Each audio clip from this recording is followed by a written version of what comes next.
Hi, my name is Rodi Alexander, and I am a professional entertainer, a health coach, published author, and a fitness enthusiast, as well as a wife and mother. In March of 2009, I was diagnosed with a rare, progressive, fatal lung disease called lymphangial leiomyomatosis, LAM. Because of my healthy lifestyle choices, I am continually determined to overcome the odds. Please join me in my quest for living healthy, and welcome to my show. Hi, everybody, and welcome back to Living Healthy with Rodi for a very different, intimate sit-down with Dr. Erin Chadwick.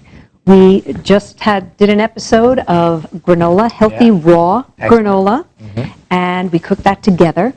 But this man has such a plethora of information in his head that I wanted to sit down and talk to you about that. People have a misunderstanding of good fats. They think that if it's a fat, it's terrible, which connects to cholesterol, which is a very big issue today with people. They see 200, they're like, oh my God, I'm going to die, I've got to take a pill. Right. And that's not true. Not at all.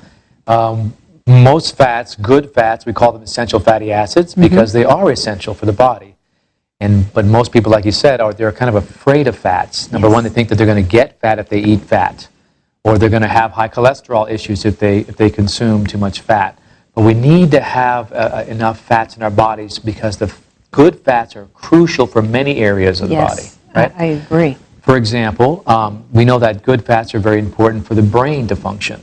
Our brain actually is about 70% fat. Right, so fish oils. Yes. That's a phenomenal. key. Yes, fish and fish oils, omega-3, which contain these other chemicals or nutrients called DHA and EPA, there are thousands of research papers on the positive effects of fish oil on cognition, for memory, for ADHD or kids who have, or even adults who have issues with concentrating. Right. Because the brain is fat. It only makes sense that you want to feed your body, in this particular example, your brain, healthy nutrients that we can only get from fat. And we also know that certain nutrients, they're called fat-soluble vitamins, for example, vitamin A, vitamin D, vitamin E, and vitamin K are all fat-soluble, meaning that they get into the body carried on these fats. So without enough fats, these nutrients don't get carried in the body.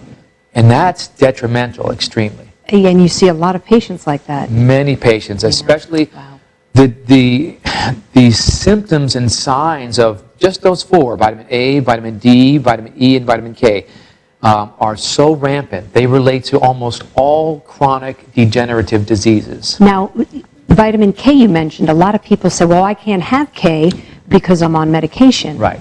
So is that really a huge problem, like with carrots or some of the greens that have K? No, not typically. The issue, if somebody's on a blood thinner, you want to make sure you have a consistent amount of that vitamin K coming into your body. Right. Because we don't want to have it fluctuate, because then you have to keep adjusting the medication. So as long as you're having a consistent amount of vitamin K from those dark green leafy vegetables, it's phenomenal. That's great. So good fats. So coconut oil. Yes. I use it all the time, every day. I cook my eggs in it. I cook my chicken in it over the fry pan, the organic chicken. Yes. Doesn't turn to trans fat on a high heat. It's a medium chain fatty acid. Can withstand the high heat. Yes. So that's very important to know. Yes. Also very crucial is coconut oil, because a medium chain triglyceride means that it's a fat, but it actually acts almost like a carbohydrate in the fact that it gives the body energy. So coconut oil is a phenomenal source of energy. Well, I'm a really good example of that. There you go. I am going constantly, and I eat a lot of fats, good fats. Yes. The avocados, the olives, the eggs. Yes. The butter, pasture butter, organic. Yes, but people are afraid of those things. But we need those essential fats to have the cells make energy. And the fats are so important. We have trillions of cells in our body. Yes, we do. Right? And each one of those cells is like its own little world. And around that cell, it's called a membrane. It's like a little wall. That wall is made up of fat. And that fat in the cell membrane wall comes from the fat that we eat. So if we're eating a lot of fried foods, a lot of fast foods, a lot of these rancid fats, these overly processed hydrogenated oils, that's what our cell membrane is going to be made up of. And those types of fats, the hydrogenated fats, even liquid oils such as soybean oil or corn oil are not the best sources of good fats because they're high in different substances that create inflammation in the body. Right.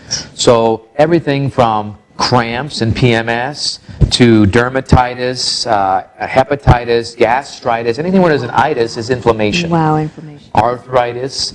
So turmeric is good. exactly, and that's because it's anti-inflammatory. Right. But by reducing those choices or changing the choices and making them more for coconut oil choices, the good butter, they're going to help to reduce inflammation. And the liquid oils like soybean oil, again, corn oil, those what we call vegetable oils. Those ladies and gentlemen, let me tell you, this is a mindset.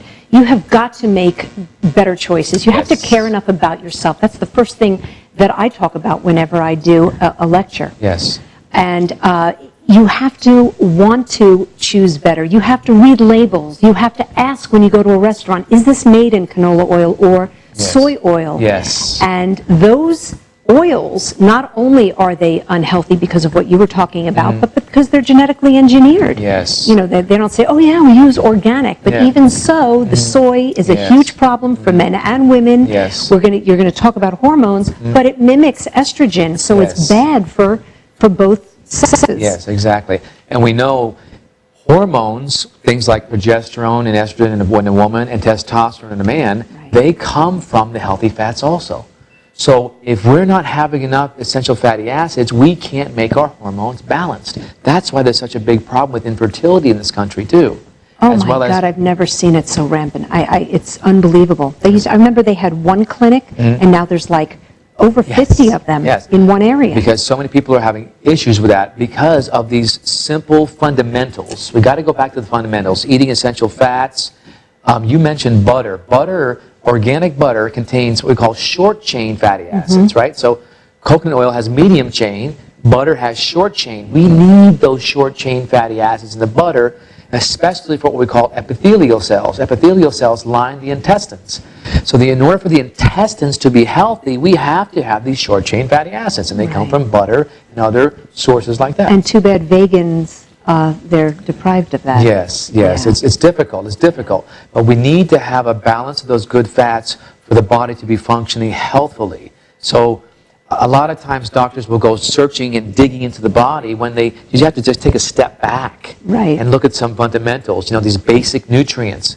Essential fats are crucial for health. So we focus at our center, at doing blood tests and saliva and urine testing to look at these fatty acids and seeing what balance that person has. And as we change those, we change the food intake, we can see positive changes in people. Absolutely. Well, the plethora of information, so much great information right here. We're not going to give you an overload, but something really to think about. And if you're worried about the high cholesterol, don't. I mean, I came to you and I had somewhat of what doctors would consider high cholesterol, but my HDL was so good and high that it's not. And you had also said, which one more point, that sometimes your body creates that as long as you have good HDL and low LDL, because other parts of your body function needs to call on that.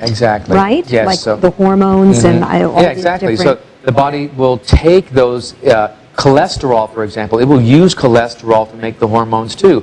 So if we're taking a cholesterol medication, if you're listening out there, cholesterol medication suppresses your cholesterol, but it also suppresses your hormone production. Oh, see that? And cholesterol medication also suppresses the essential fatty acids that go to the head. So dementia and Parkinson's and all these kind of neurological conditions, which we knew of many years ago, but these are epidemic. Yes. I believe there's a lot of relationship between taking cholesterol medications and the onset and the continuation of these type of diseases, brain diseases. Well, I certainly hope that you out there can find someone like Aaron in your area. If you live in Florida, I'm going to have all of his information up on the site. Dr. Aaron Chadwick in Cooper City, and also going to be now soon in Wellington. Yep, right. in Palm Beach. That's right. So ladies and gentlemen, Dr. Chadwick, thank you so much. I can call you Aaron because Sure you're you my can. friend. Thank you so much for tuning in. Great information, and stay healthy. Yes, stay healthy.